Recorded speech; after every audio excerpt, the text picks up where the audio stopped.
Rien, j'espère que vous allez bien. Bienvenue sur ma chaîne YouTube. Je suis Marie-Louise Baïkoro. Maman est très intéressée par le développement personnel de la femme, la maternité et l'éducation positive des enfants. Porter un enfant dans son sein est une expérience belle et épanouissante pour la plupart des femmes. Cependant, il peut arriver que porter un enfant devienne un risque qui peut mettre en danger la vie de la future maman. C'est le cas lorsqu'une femme porte une grossesse extra-utérine ou communément appelée GEU. On dit GEU. Bref. La grossesse extra-utérine, aussi appelée nidation ectopique, peut prendre différentes formes et compromettre la fertilité de la femme enceinte, voire engager son pronostic vital. Qu'est-ce qu'une grossesse extra-utérine? Quelles en sont les causes? Et quels sont les facteurs qui peuvent aggraver la survenue de cette grossesse-là? Comment se fait le diagnostic? Et enfin, quelles peuvent en être les conséquences? Voici ce dont je vais vous parler dans cette vidéo.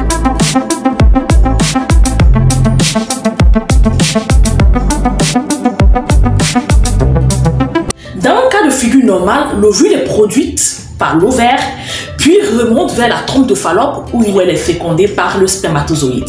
Devenu un œuf, l'ovule va migrer vers la cavité utérine, s'accrocher à l'endomètre ou grandir. Dans le cas d'une grossesse extra-utérine, l'œuf s'est développé en dehors de la cavité utérine, donc ne reçoit pas ce qu'il faut pour grandir.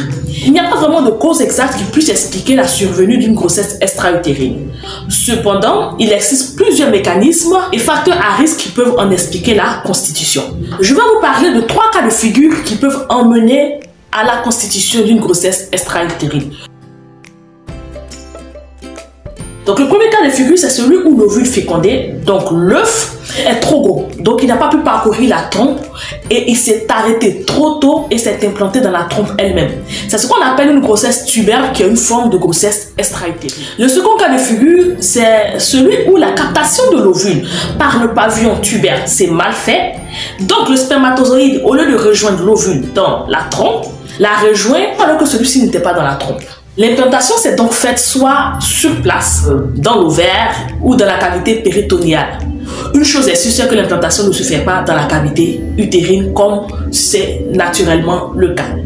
Le troisième cas de figure, c'est celui où une anomalie de la trompe a gêné la migration de l'œuf. Cette anomalie peut être soit congénitale ou acquise par des séquelles de maladies telles que la salpingénite, la tuberculose ou une intervention chirurgicale sur la trompe.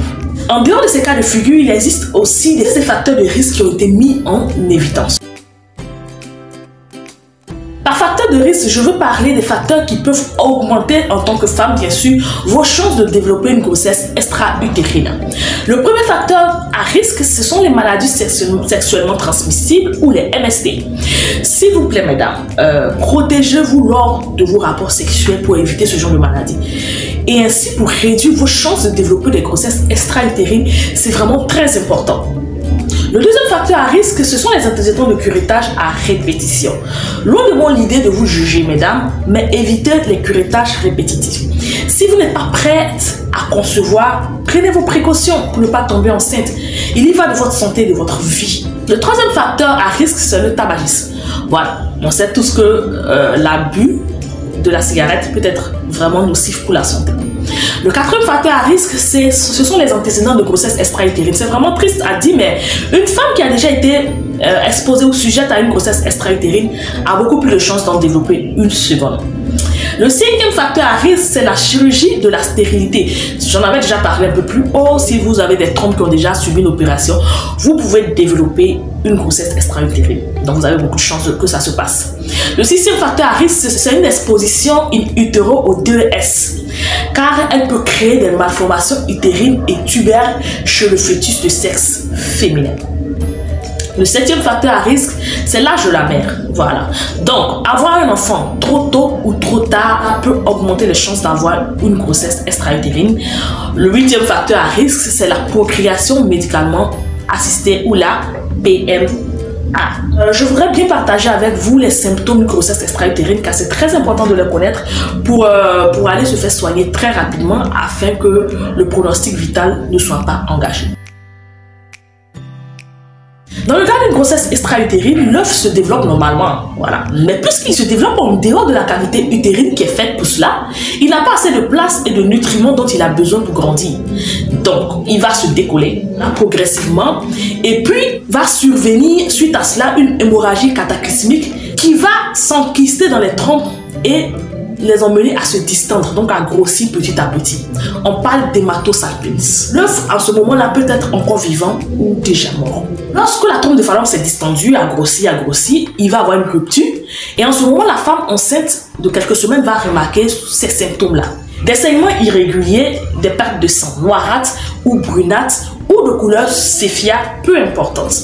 Des crampes ou des douleurs, elles viennent parfois super intenses, irradiantes de l'épaule avec des épisodes successifs de perte de force. Une pâleur ou des étourdissements dus à une perte de sang vraiment importante, quelques malaises, une tension artérielle qui est super basse, la femme est pleine de douleurs pelviennes, de troubles urinaires ou rectaux comme par exemple la constipation ou les douleurs au moment de la défécation. Peut développer une grossesse extra-utérine alors qu'on ne pensait même pas si on est enceinte. Donc dès que vous avez ce genre de symptômes-là, n'attendez pas, allez directement à l'hôpital. Il y va de votre santé. Il existe plusieurs façons de diagnostiquer une grossesse extra-utérine. La première façon, c'est le test urinaire. Celui-là, c'est plus pour les femmes qui développent ce genre de symptômes-là, mais qui ne savent pas si elles sont enceintes ou pas. Donc, chez une femme qui ignore être enceinte, le médecin va débuter par un simple test urinaire qui va confirmer ou infirmer une grossesse, qu'elle soit extra-utérine ou non. La deuxième façon de diagnostiquer une grossesse extra-utérine, c'est le toucher vaginal. Le gynécologue obstétricien va procéder à un toucher vaginal. Si la femme est atteinte, le toucher vaginal est vraiment douloureux au niveau du cul-de-sac de Douglas. Et l'examen permet de percevoir une petite masse à côté de l'utérus. La troisième façon de diagnostiquer une grossesse extra-utérine, ce sont les examens complémentaires. L'examen clinique à lui seul ne suffit pas pour confirmer le diagnostic et le médecin va, dans ce cas-là, prescrire une échographie pelvienne. Il peut aussi prescrire une prise de sang pour mesurer une hormone qui est produite par le placenta appelée HCG. C'est trop difficile à dire. Gonadotrophine et tout ça, bref, HCG. Et parfois aussi, il peut prescrire ce qu'on appelle une laparoscopie, qui est une sonde de fibre optique qui permet de voir une éventuelle grossesse extra-utérine.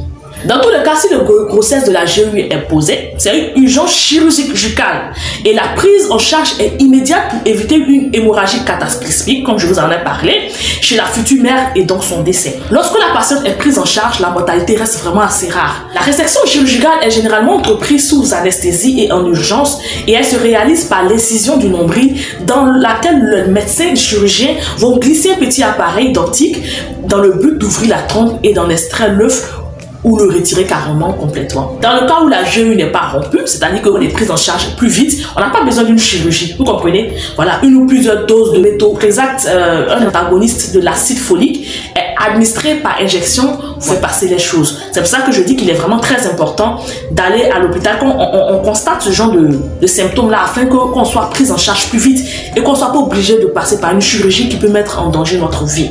Qu'en est-il des conséquences de la grossesse extra-utérine sur la santé ou sur la fertilité de la femme?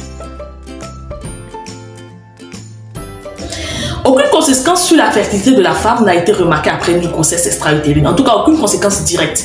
En revanche, le taux de grossesse et de récidive sont plus importants. Si vous avez déjà été sujette à une grossesse extra-utérine, vous avez plus de chances d'en développer d'autres. C'est triste, mais c'est la nature. Donc, un suivi médical renforcé est préconisé notamment au début de la grossesse afin de vérifier que l'embryon s'est correctement implanté. Tout à l'heure, je vous ai dit qu'une GU n'a pas de conséquences directes sur la fertilité de la femme. Par contre, tout va dépendre du traitement que la femme a reçu. Si alors que la trompe s'est rompue, vous n'êtes pas vite allé à l'hôpital, votre trompe s'est rompue et que le médecin a été dans l'obligation lors de la chirurgie d'enlever la trompe, il va sentir que vous ne pourrez plus avoir d'enfants de façon naturelle. Vous comprenez? Donc pour faire des enfants, vous allez devoir vous tourner soit vers l'adoption, soit vers une FIV ou une fécondation in vitro. Voilà, j'espère que cette vidéo là vous a appris beaucoup. Je vous donne rendez-vous pour une prochaine vidéo, mais surtout n'oubliez pas de vous abonner parce que vous allez avoir de plus en plus de ce genre de vidéos là qui vous permettent de vous informer sur vous-même et sur ce que vous êtes en tant que femme. Sur ce, que Dieu vous garde.